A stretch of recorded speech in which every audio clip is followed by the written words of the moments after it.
Hundreds of protesters take to the streets of Yamate and Mongkok, and police arrest more than 90 people.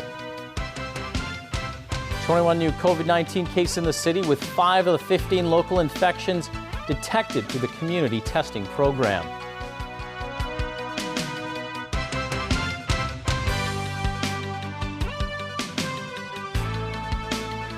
Hello and thanks for joining us here on TVB News. Anti-government protests returned to our streets today. Police fired multiple rounds of pepper spray pellets in Kowloon in clashes with people unhappy about a lot of things, including the postponement of the LegCo election. At least 90 people have been arrested on suspicion of participating in an unlawful assembly and violating social distancing rules. A small crowd began congregating this afternoon in Yau Ma Tei. Police demanded the protesters to leave as they violated the social distancing ban on gatherings of more than 2 people. Over at Saigon Street, some chanted anti-government slogans.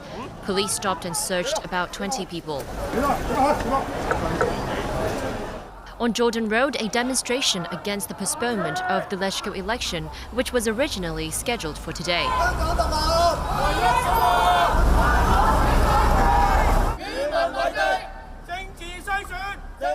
Activists Leung Kwok Hong, Raphael Wong and Figo Chan held up banners.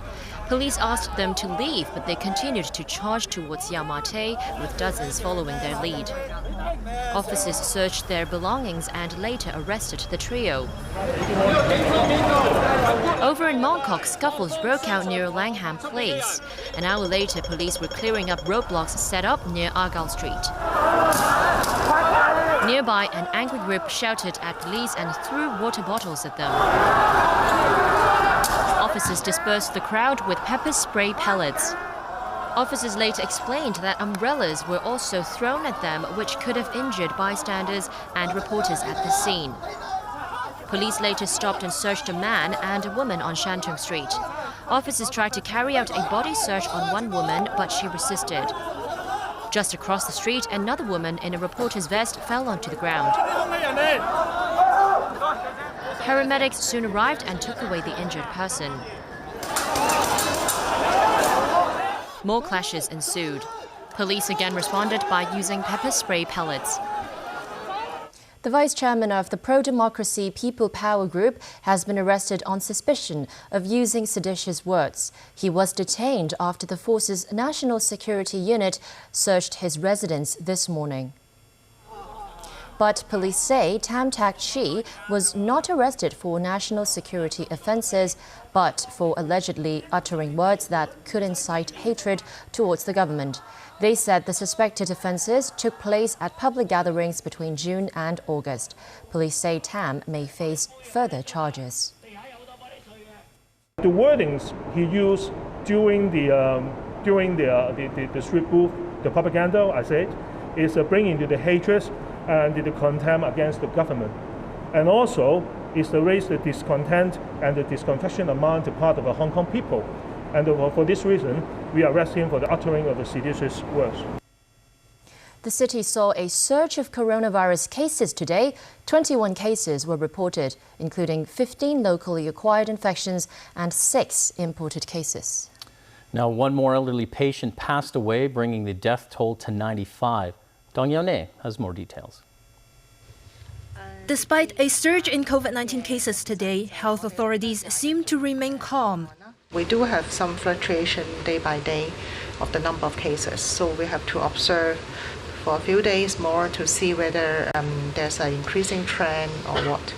Among the 15 local cases, 5 were detected through the universal testing scheme. 3 of the patients, a senior couple and their domestic helper, live in the same household in Tsim Sha Tsui.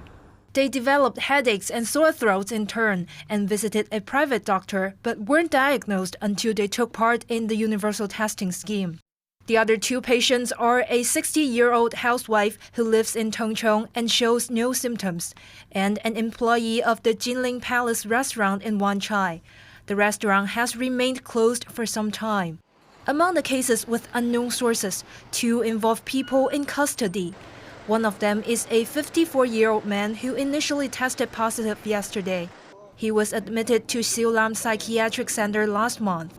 The other, a 22-year-old male detainee, was transferred to the Castle Pig Bay Immigration Center from Pig Oak Prison. Both men have previously been detained at Lai Chi Kok Reception Center. There may be a silent transmission in Big O or Lai Chi Kok, so we have to test all the inmates as well as the staff to see whether there's any linked cases. Health authorities are also looking to arrange COVID testing for prisoners involving over 7,000 people. The other unlinked cases include a 75-year-old retired man who has been living in a hotel in Chun Wan since June, and a 39-year-old female resident of Tin Shui Wai who works in Tsim Sha Tsui. Meanwhile, a 69-year-old female patient became the latest fatal victim of COVID-19. The patient suffered from a chronic illness. She was confirmed with COVID-19 in late July and admitted to the intensive care unit later. The 6 imported cases are from Spain, the US, Russia, Pakistan, the Philippines, and India. Dong Yaonie, TVB News. An infectious disease advisor to the government says the SDR authorities have put down a deposit on COVID-19 vaccines sufficient for 35% of the city's population. Meanwhile, more than 1 million people have signed up for the Universal Community Testing Program, which will run until at least next Friday. Pinky Wong has more. The citywide testing program has been underway for 6 days. 44 of the 141 testing centers are known to be fully booked. Officials said more than 1.08 million people have made appointments, and 864,000 of them have already taken the test. Of course, we want as many as possible Hong Kong citizens coming forward to receive the test. That would be helpful. But we would not set a target on the program because I don't think it's realistic for us to do so. But no matter what, the program would enable us to have some sort of a reference value to understand the infection situations in the community. An infectious disease advisor to the government said officials have ordered COVID-19 vaccines for 1/3 of the city's residents. There is an organization, COVAX. They are linked to the WHO, and they are actually an international consortium that accept order for the vaccine. And end of August actually was the deadline. So from what I have heard, the Department of Health actually has put down a deposit, procuring 35% of the vaccine for the population. And for the remaining 65%, the Department of Health will choose another 3 companies, but I don't know which 3. On Tuesday, the mass testing scheme will be extended by 4 days at most testing centers. The government is also considering an additional 3-day continuation of the program. If that happens, the scheme would run until September 14th. Pinky Wong, TVB News. Meanwhile, the health chief has admitted the ongoing mass testing program has only been able to detect a small number of COVID patients in the community. While the number of people already signed up for the test falls short of the government's earlier estimate of up to 5 million people, Sophia Chan says the actual participation rate should be higher than what is being reported. Haley Joe has more. As of this morning, over 1 million people had registered for the Universal Community Testing Program in a city of 7.5 million. That makes a participation rate about 14%, but the actual number of people tested would be lower given a 10% no-show rate on the first day of the scheme. Some medical experts say testing only about 1/7 of the population would achieve little. Secretary for Food and Health Sophia Chan defended the testing program. Don't forget, we have the population is 7-point-something million. But there are people, for example, those who are under 6 that we are not testing anyway. There are institutionalized people. There are people in the hospital. There are people that we are testing. So the denominator would not be 7 million, actually. Chen admitted the number of new cases identified through the program is small. I think these figures, a bit small, is important. If we know for example, the profile of this group of asymptomatic cases that we have identified through this community testing, for example, their age profile, whether they are male, female, where they are in. For example, they belong to a certain cluster. It would provide us with more data for us to be better prepared for the next wave. While the government has relaxed social distancing measures, bars, karaoke lounges, mahjong parlors, and swimming pools remain closed. The ban on public gatherings of more than 2 people and a mask mandate remain in force. Can we expect a further relaxation of the measures this Friday? Obviously, the epidemic now is becoming more stable, so there are some room for further relaxing. The Hong Kong Bar and Club Association has accused the government of double standards, saying more than 80% of liquor licenses in the city are held by restaurants, but only bars have to remain shut. Our colleagues are, looking into engaging the bar sector. Hayley Zhou, TVB News. Australia's Victoria State is going to slightly ease coronavirus restrictions in Melbourne, but the country's second largest city will remain in lockdown until at least October 26th. From next Sunday, the nightly curfew will start an hour later at 9 p.m. and run until 5 a.m. People living alone will be able to nominate a friend or family member who can visit them, and 2 hours of daily exercise outdoors will be allowed. Meanwhile, the outbreak in India continues to worsen as the country recorded 90,632 new cases. That is a global daily record. The country now has more than 4.1 million COVID-19 cases. More than 1 million of those new infections have been detected in the last 2 weeks. India is now on pace to pass Brazil as the country with the second highest caseload in the world.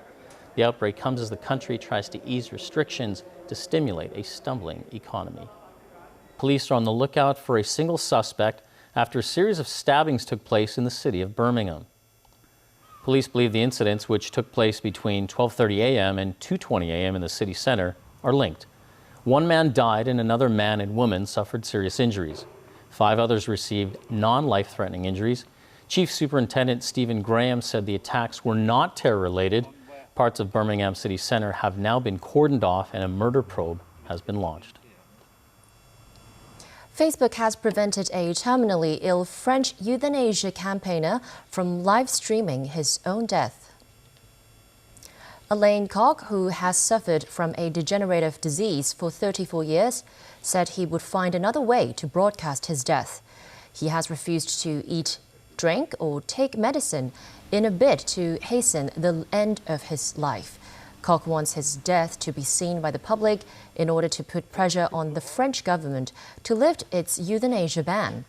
Facebook explained their decision by saying that such footage could encourage self-harm and suicide attempts. And still ahead on tonight's news, violent scenes at a number of Black Lives Matter demonstrations in the U.S.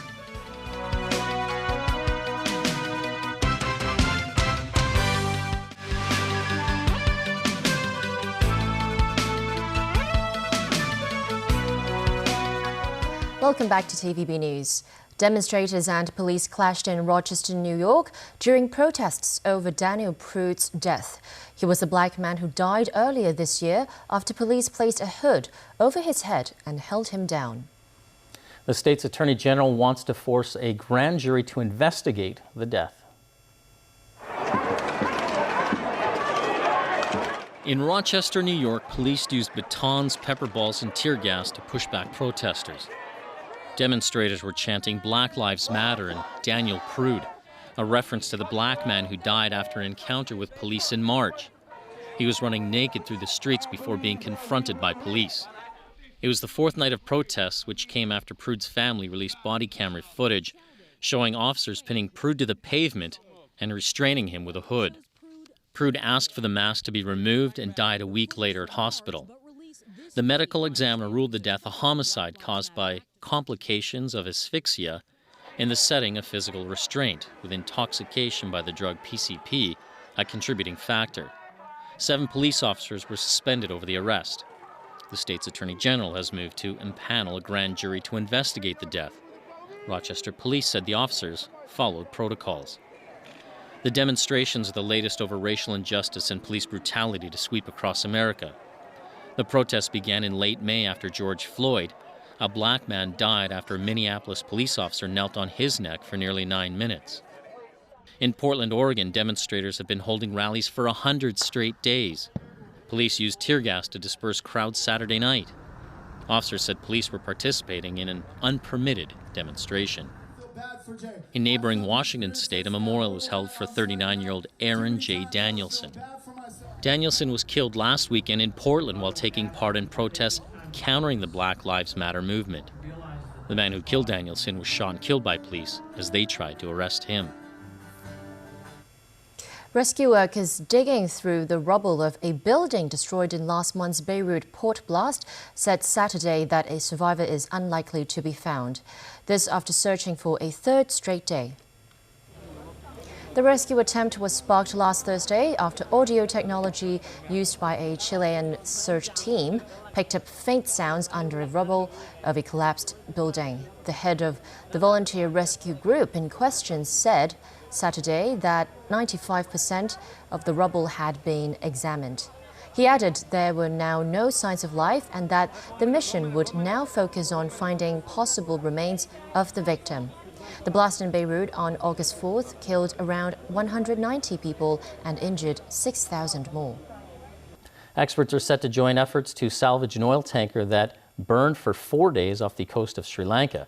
The team will include rescue operations specialists, disaster evaluators, and legal consultants. 4 tugboats, 3 Sri Lankan Navy ships, and 6 Indian vessels joined forces in fighting the blaze on the MT New Diamond. The fire has been now extinguished. The fire began in an engine room boiler and has not spread to the tanker's oil storage area. 1 crew member has been killed, another injured.